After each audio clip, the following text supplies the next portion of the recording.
All right, let's jump into this. It's Super Bowl weekend.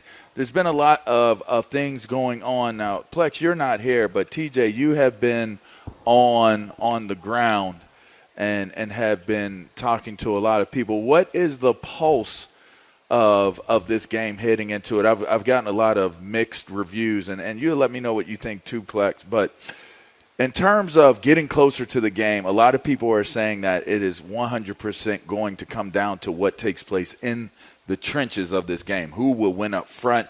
A lot of concerns in terms of how much time will Joe Burrow have? How protected will he be by this offensive front? What have you gotten so far this week? I think that's any game, to be honest with you. If you can dominate the trenches, you're going to dominate the game. And if it's a back and forth, the game will be back and forth. The Bengals, we need to come out. I need to be impartial. It's all right. It's all right. I like what you did. They need to come out, and when we throw the ball, get it out quick. Don't do five-step drops and you're patting the ball and you're waiting on routes to develop. Get the ball out quick. Early? Slow that early. Or Early. Okay. You slow the pass rush down. Hit them with some screens. Hit them with some misdirection. Just so the defensive line. They did a good job of that. They actually broke the game open with Kansas City by throwing screen balls. Like that got them into the end zone. And the thing about Cincinnati that people aren't really talking about is they do a really good job of making adjustments, man. They do. Like Kansas City Chiefs, they played them twice in 4 weeks and held them to 3 points in the second half Both each time while scoring a ton of points each time. Yeah. And so if they can avoid the turnover, Cincinnati going to win the game, man. Like, it's just what they have defensively, they don't get the credit. Everything goes to Joe and Jamar, but that's not the case. They're winning games on the back of this defense. Mm-hmm. And the offense is making enough plays. But it's not going to be easy. It's not going to be easy to block Aaron Donald, Von Miller, Leonard Floyd. That's not going to be easy. The Rams play a lot of too high. The Bengals struggle when teams play them too high in the passing game for some odd reason when quarters on the outside. A lot of teams struggle with too high But it's safeties. Not cover two. Like the Rams combo. play a lot of cover four, right. which is technically man-to-man on the outside anyway. Technically, yeah. It's comboing. You know, you're buzzing out through the curls and the flats. What are you thinking, Plex? Hey, one more quick thing, though. One more thing. Come on. If they are going to play that cover four, I'm telling you, Troy Reeder is a liability. He's a liability for the Rams, number 51. He's a liability. I don't know him. I hate to do him like this, but he's a liability. And so we could take advantage of him. What about your team, Plex? Man, it's a Super Bowl, man. All of those things that TJ is talking about, man, it just goes out of the window, man. It's just one of those games where you're going to get the best performance from every single player on that field tomorrow night. And TJ, you talking about the Cincinnati Bengals winning, games on the back of on the backs of their defense. But you're looking at the Rams and all the problems that they present for that offensive line for Cincinnati Bengals. If they're not able to basically contain and block the defensive line of the Tennessee Titans, there's no way that they're going to be able to adjustments. Plaxico. Listen. I get it. I understand that. But then when you say that the Bengals have been winning games on the backs of their defense, but at the same time, if you're the Cincinnati Bengals, are you going to blitz Matthew Stafford? He has the highest ranking amongst the blitz of any NFL quarterback. He's completing 72% of their passes, and that goes in hand because teams are not going to get up, play man-to-man, and blitz Matthew Stafford with Cooper Kupp and OBJ on the outside. So that is the main reason why he is the number one quarterback versus the blitz. Listen, I think the Cincinnati Bengals have had a great run this season.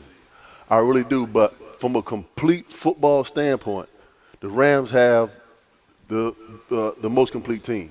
So did the Chiefs. If the Cincinnati Bengals want to get out and listen, they have a great opportunity to win this game, but there's going to have to be an X factor. And I think for the X factor offensively for the Bengals is going to have to be a guy like T. Higgins. Because I spoke of last week, listen, I can't wait to see this matchup between Jalen Ramsey and Jamar Chase. And LaVar came out and told me, those guys aren't going to be on the same side. A couple of days after that, Jalen Ramsey comes out and says, you know what? I want to go where their best player is going. That's what the Super Bowl is all about. If you have the best cornerback in football and you have arguably the best wide receiver in football in Jamar Chase, why wouldn't you want to match those guys up man to man and go out and play football? This is the Super Bowl. This is what it's all about. We're not trying to trick you. We're going to put our best players on the best players, and we're going to go out and roll the balls out and play football and see who's the best team. As a defender, I would say don't fall into that trap. The Rams haven't done that all year, so why would they do that now? If I'm the Rams, you can't fall into the trap of sending and having Jalen travel with Jamar Chase for the sake of traveling with Jamar Chase, because if he asks for him, give it to him. I mean, in man situations, but then again, you give away a tendency. If he's traveling with him in man situations, then when he's on Jamar, you know it's man. He's talking about the entire game. Yeah, right. See, I don't find that to be, in today's game, I don't find that to be realistic. And the reason being is because you have more than one receiver that is capable of opening up games. And this Cincinnati team does have more, and they have a tight end. So they have 4 guys that can be very, very, very dangerous to the Rams defense. So I think you got to do what you've been doing. You got to mix up your coverages, and you got to hope that you can move things around in a way where Joe Burrow has to think about what's going to take place, and that gives that defensive front enough time to get to him.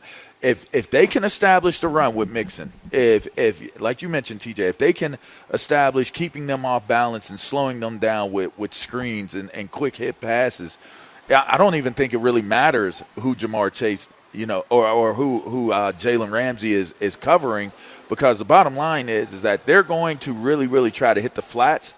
Guaranteed, they're going to try to hit the flares early on. They're going to try to hit the flats early on. They're going to try to hit pops in the center of the field. They're going to try to attack the hash marks in the center of the field early on, because they're going to have to. As you mentioned, the linebackers, we don't talk very much about the inside linebackers for to be honest, about either team.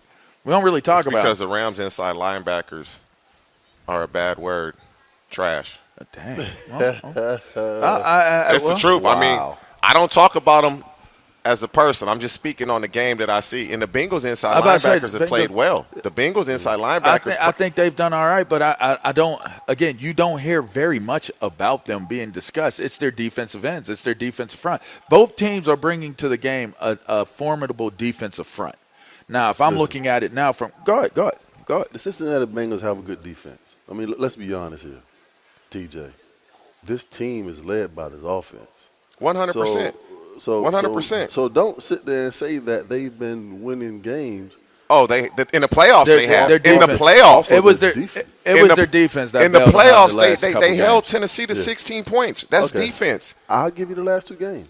No, the last 3. but You remember that listen, drive when the Raiders when they listen, got the pick at the end of the game? Tennessee is not an explosive offense. They are not. I We agree. said that. One-dimensional. We I said agree. that a few weeks ago when they played. Well, listen, Ryan Tannehill is going to have to be put in the position to make some throws to win this game, and look what happened. And he didn't. So listen. What about last an week explosive- or 2 weeks ago?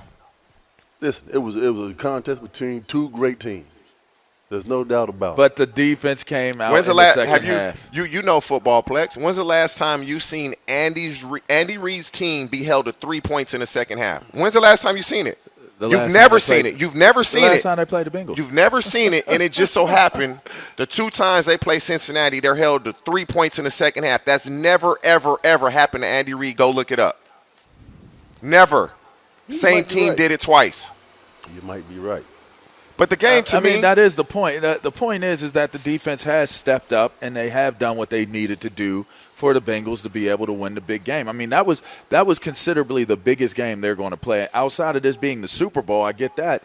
But that Kansas City Chiefs game was a big game, and that was a game where a lot of people just didn't think. Just the challenge that they present. I think, I mean, Kansas City had to have been considered one of the hottest team, if not the hottest team in football going into that game. The Rams, I'm not going to sit here and act like they don't present problems. That defensive line and the way the Bengals O-line is, that concerns me It has to ton. It has to be concerning. The Rams have a huge advantage up front on the defensive line, and the Bengals have an advantage outside. I mean, Darius Williams, I believe he's number 11 for the Rams. He 5'9", maybe 5'10". T. Higgins 6'5". Like, that's a mismatch. That's a mismatch either way you look at it. My Bengals fans right there, we gonna whoop they you-know-whats tomorrow. Don't get too hype and start cursing already. Nah, I'm not TJ. cursing. Hey, I know that who day, all that stuff start pumping through your veins. TJ might lose himself for a moment. You know, I don't see a dump button up here. Hey.